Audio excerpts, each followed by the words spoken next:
On the PE Hub, you can add as many members of staff as you like to your organisation.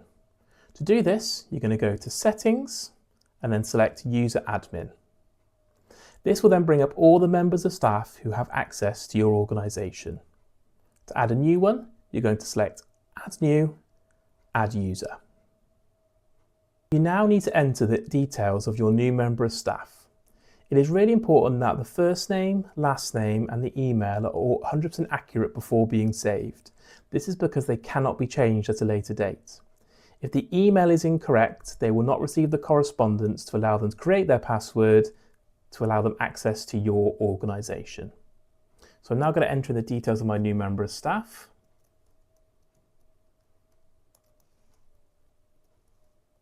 Making sure that all the information is correct before I save. Once I've done that, if I want to, I can upload a picture to go with my new member of staff. But what I do need to do is make sure I assign them the correct role. There are 4 roles that anyone can have. They can be the owner. So this person is overall in charge of your organisation. They will be able to add other users, add children, create assessments, as well as get all the renewal information sent through. An admin has the same rights except for they will not receive information about renewals. A user cannot add other users and will not get information about renewals, and a viewer can just see the lesson plans. Once I'm happy with the role that I've given them, I then go select Save Details, and they have now been added to our organisation. I can also make edits to members of staff at this point. So if I wanted to change somebody's role, I simply click on their profile, select Edit Details, and in here I can either change their role or change their status. An active status is somebody who is using the platform and can have access. Inactive means they will not be able to access your organisation's platform. So I'm going to click Save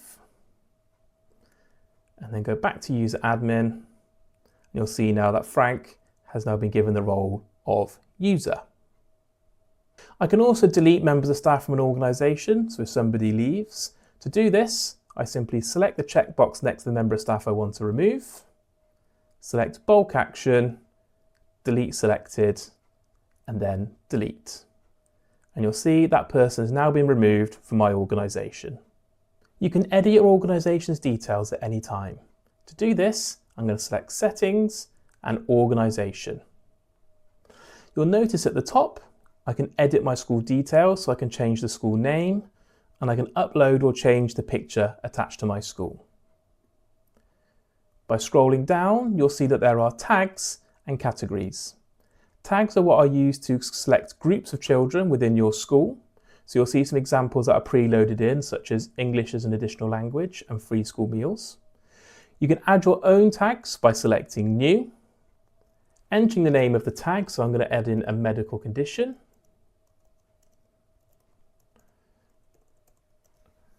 I can change the colour of this tag and then select Save. You'll notice that now has appeared in my tags. Categories are similar, but rather than being attached to pupils, they're used for classes and groups. Again, to add a new one, I'm going to select New. I'm going to give it a name, so I'm going to create a breakfast club.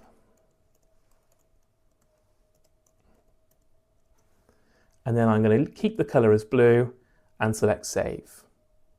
Tags and categories can be edited at any time. You simply click on the little pencil and you can change the name or select a new colour if you wish.